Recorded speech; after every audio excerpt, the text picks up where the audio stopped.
warning potential foes not to misunderestimate him. George W. Bush's verbal slips have become legendary. There's an old saying in Tennessee, I know it's in Texas, probably in Tennessee, that says, "Fool me once, shame on you." If fool me, we can't get fooled again. Our enemies are innovative and resourceful, and so are we. They never stop thinking about new ways to harm our country and our people, and neither do we. Well, his diplomatic skills were also called into question. Without realising a microphone was still on, a discussion between Bush and the former Prime Minister Tony Blair gave the world a rare insight into their special relationship.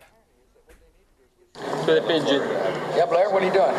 Leaving. I'm just... You leaving? No, not yet. On this trade thing, you can even say something like that. Yeah, I told that to LeMay. And people say that here. Yeah, if you want me to. Well, it's just if the discussion... I just want some movement. Yep. How can we forget that one? Well, his informal style didn't always endear him to his fellow world leaders. He managed to rub German Chancellor Angela Merkel up the wrong way at a formal dinner. And here he is dancing with the Liberian president during a visit to his country. Well, that's not too bad. Oh, my God, I haven't seen that one. Well, joining us to take a closer look are the comedians Alistair Barry and Andrew Maxwell, who'll be performing in the show By George, organised by anti-torture charity Reprieve. We'll talk about your show in just a moment. Alistair, first of all, though, what does Bush mean to you? Oh, 8 years of material in a way, but a kind of I haven't seen some of those clips for a while, and they are hilarious. But it's a kind of mixture of kind of glee as a comic, looking at that and going, it's very hard to write jokes when he's doing it so much better. But also kind of overlaid with horror at the fact that that guy was in charge for 8 years. I mean, he stole an election to start with, and 8 years later we've got this tremendous hope, unreasonable amount of hope that we're all pushing on Obama because of the last 8 years. I mean, they've been funny, but they've been tragic as well. We were sitting here before we went on air and we were talking about he's still got a day to go. Anything could happen. Anything could happen. That's an extraordinary thing that he's not wrapping down. He's very, very simple-minded and yet very proactive. It's a sort of childish thing, sort of going, well, I've got 1 day left, right, who can I forgive? And, just because the pardoning thing can still go on for another day. We've got, I mean, they admitted for the first time last week that they'd actually tortured people. And, he can now stop people being the presidential pardon, which is, this kind of ridiculous. You can do whatever you want in the greatest democracy in the world, and the last minute go, sorry, that was a mistake, but you can't touch them. Yeah. And the thing is, he's not actually all that great for a comedian because it's too easy, it's lazy. Look at this. You can't get through a door. Oh, that was because that was the fascinating one. Get through a door. His face there when he actually tries to open the door, he just stands there for a minute. And that was because it was at the same time as the Iraq exit strategy. They were going, he has no exit strategy. And then you show him he hasn't even got an exit strategy from his own press conference. He's the greatest reason in the world why you should never have a monarchy. I mean, America's the world's greatest meritocracy. Yeah. If you're good, you'll get to the top. I mean, that's the plan of his political party. You can give him all the grief, and he does make these gaffes, but Andrew, he must be an intelligent man to be President of the United States. You don't have to be intelligent to be the son of a very bright, ruthless man, do you? Do you know what I mean?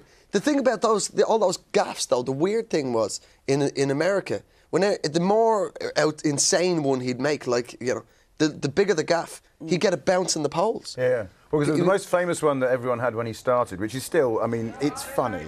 This is one of your favourites, isn't it? Look at this one. Jared, how we doing? Little dance. Do a little dance. Stuck in traffic. Because, there was that thing when the president says, during the Iraq War, when the president says go, it's hammer time. And then we have MC Hammer Bush. There he is. I mean, he just looks like he's enjoying himself to me. Some people find that quite endearing. Well, that's the whole point. The thing is, the good old boy thing. Yeah, you would enjoy your life if you live a life of no consequences whatsoever. I remember doing a show in New York, and I did actually quote him. It's, again, not creative of you as a comedian, but sometimes you can't help it. And there was a very famous one he had when he said, the trouble with the French is they have no word for entrepreneur. Yeah. And honestly, and a New York audience just went, man. And then I started, and I thought, right, I'll do some stuff about the French. And then they were like, oh, yeah, those cheese-eating surrender monkeys. And I'm like, guys, you know, do you know what? Yeah. And as Andrew says, there was a kind of bounce. They almost sort of like, he's just saying it like it is. He's a good old boy. And the thing is, he wasn't a good old boy. He was, you know, I mean, various things, like he took more holidays than any president. He prided himself on being... never reading newspapers and being in bed by 9 o'clock in the evening and being, you know, just an average guy. And you do kind of think, if you're going to be president of the United States of America, maybe we need something a bit better than an average guy. So tell us about this show then. I guess you're going to get all the lines from Bush over the last 8 years out in one show. Is that the idea? Sort of. Effectively decommission them. Yeah. This is the end. But I think there's I had the idea for the show about a year and a half ago because I thought, you know, I've been a professional comic for 8 years and I'm very worried about where my career is going to go after Tuesday. But I just thought we've all used him, whether it be, I mean, quoting him is not terribly interesting after a while, but it's been an incredible time in the world. September the 11th was an astonishing and horrendous event.